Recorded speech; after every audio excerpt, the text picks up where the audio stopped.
قوة داخلية نحملها داخلنا ألا وهي قوة المشاعر. أين تكمن المشاعر؟ Kekuatan batin yang kita bawa dalam diri kita, yakni kekuatan perasaan. Di mana letak perasaan itu? عادة المشاعر مصدرها القلب، منطقة القلب تحديدا. هذه المشاعر مما تأتي أو من أي مصدر تأتي؟ Biasanya perasaan itu datang dari hati, wilayah hati khususnya. Perasaan ini berasal apa yang kalian datangi ataupun dari sumber mana yang kalian datangi. تكلمنا في الحلقات السابقة عن موضوع الأفكار وكيف أنها الأفكار تحمل ترددات، وليس هناك غير نوعين فقط من الأفكار، أفكار سلبية وأفكار إيجابية. أبغاكم تكونوا واعيين بالمعلومة هذه. كل فكرة متصلة بالعقل أو أداتها العقل بيصدر منها مشاعر معينة مكانها القلب. إذن كل فكرة. Di episode sebelumnya, kita sudah membahas mengenai pikiran dan bagaimana pikiran itu membawa sebuah frekuensi. Nah, dalam pikiran ini ada dua jenis, yaitu ada pikiran negatif dan pikiran positif. Di sini saya ingin kalian mengetahui informasi ini, bahwasanya setiap pikiran itu terhubung dengan pikiran dan menimbulkan perasaan-perasaan tertentu dan tempatnya itu di hati. بتدور داخل عقلنا، بيصدر منها مشاعر معينة بتأثر بيها كافة جسدنا. Jadi setiap pikiran itu terjadi di dalam pikiran ataupun akal kita. Hal ini menghasilkan perasaan tertentu yang mempengaruhi seluruh tubuh kita. إذن المشاعر تابعة للأفكار. متى ما وعينا للأفكار استطعنا أن نقلص من المشاعر وإن كانت سلبية. وبما أنه ما فيش غير نوعين من الأفكار سلبي وإيجابي، لذلك المشاعر لا تحمل سوى أن تكون سلبي أم إيجابي.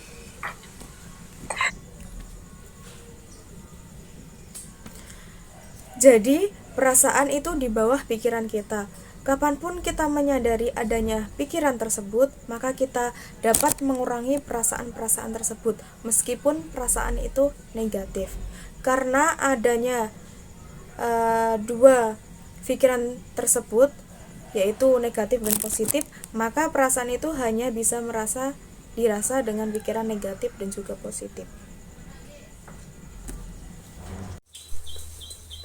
عن البناء الداخلي للذات، هذا البناء اللي بيحمل اللبنات اللي مصنوعة من الخامات اللي بيختارها وعينا للدخول لعالمنا الداخلي. هذا البناء وهذه اللبنات كما أنه للأفكار تأثير عليها، أيضا للمشاعر تأثير على هذه اللبنات. اكتشف العلم الحديث أننا نحمل داخل ذواتنا. Kita berbicara mengenai diri kita yang terkhususnya untuk melindungi diri kita sendiri. Apa yang dilakukan kita itu dipilih oleh tubuh kita ataupun otak kita. Dan apa yang dilakukan kita itu juga dipengaruhi oleh ide kita, perasaan kita, dan lain sebagainya. Dan ilmu pengetahuan modern telah menemukan bahwa kekuatan yang dibawa oleh kita itu terbawa oleh dirinya sendiri. من نوع آخر غير الذكاء العقلي. الذكاء العقلي اللي بنعرفه كلنا اللي هو الآي كيو، اللي بيقاس في الجامعات وفي المدارس، وله أشخاص معينين وله ناس معينين، بيختلف تماما عن هذا النوع الآخر من الذكاء اللي هو ذكاء القلب أو ذكاء المشاعر. هذا jenis kecerdasan, ada kecerdasan mental.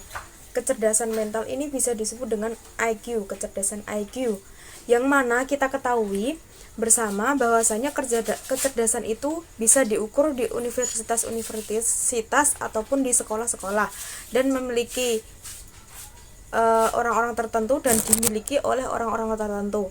Sama sekali berbeda dengan kecerdasan ini atau kecerdasan lainnya, yaitu kecerdasan hati ataupun perasaan. النوع من الذكاء تحديدا لا يقتصر على فئة معينة من الناس.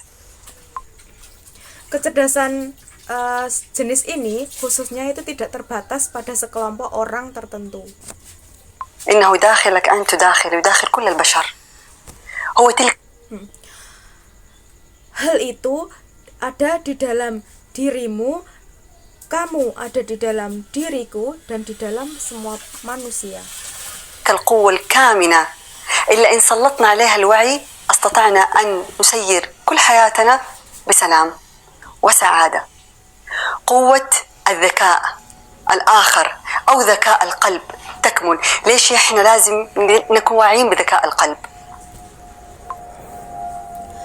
Hal itu merupakan kekuatan yang terpendam.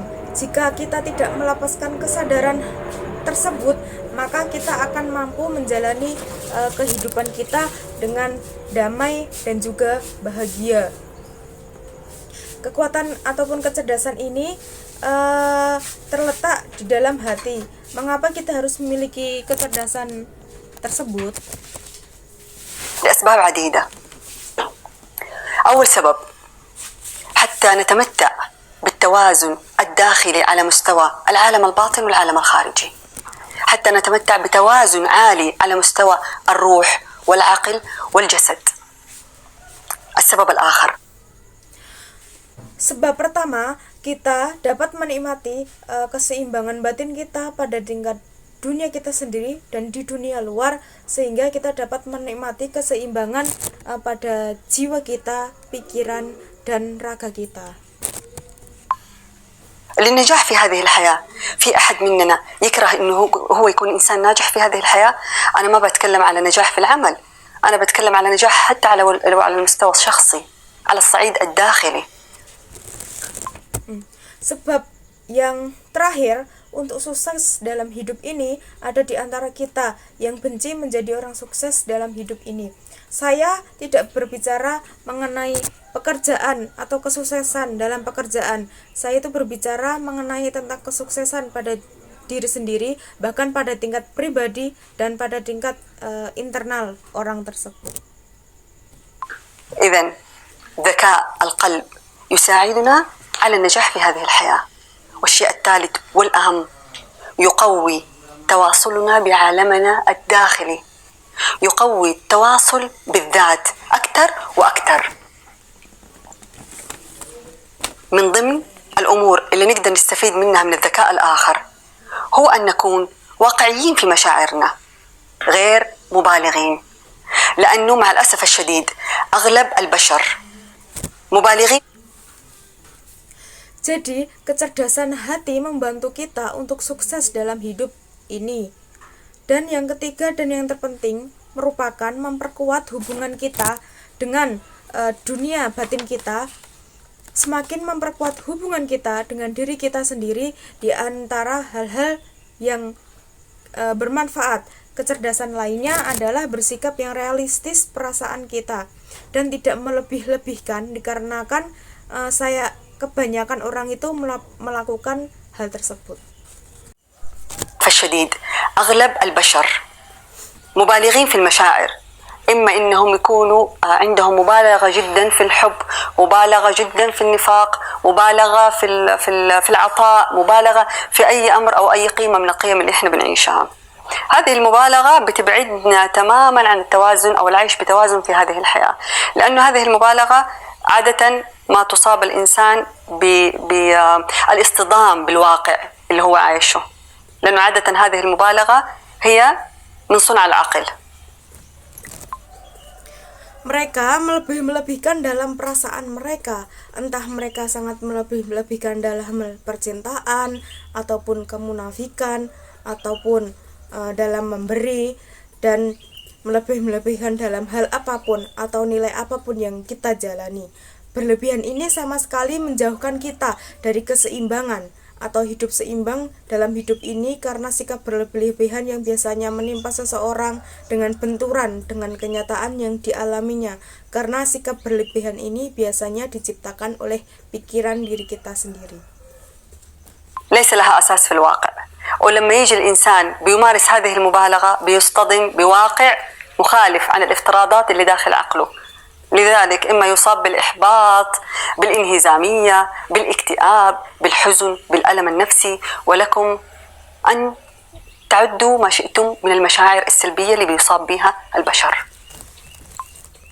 Nah, hal ini tidak memiliki dasar dalam kenyataan, dan ketika seseorang datang untuk mempraktikkan hal yang berlebihan, maka dia akan bertabrakan dengan dirinya sendiri. Sehingga dia itu bisa menjadi frustasi, depresi, dan bisa memiliki sakit psikologis. Dan kalian dapat menghitung sebanyak mungkin perasaan negatif yang Anda inginkan yang dimiliki manusia.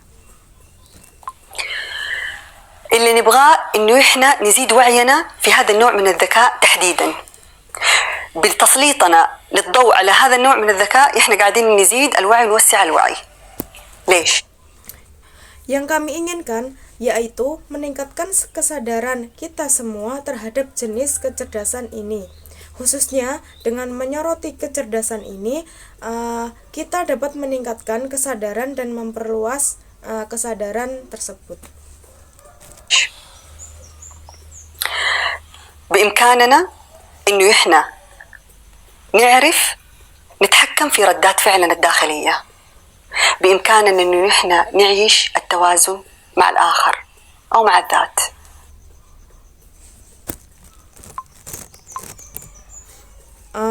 Mengapa kita bisa itu?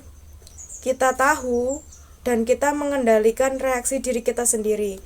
Kita bisa hidup seimbang dengan orang lain ataupun dengan diri kita sendiri.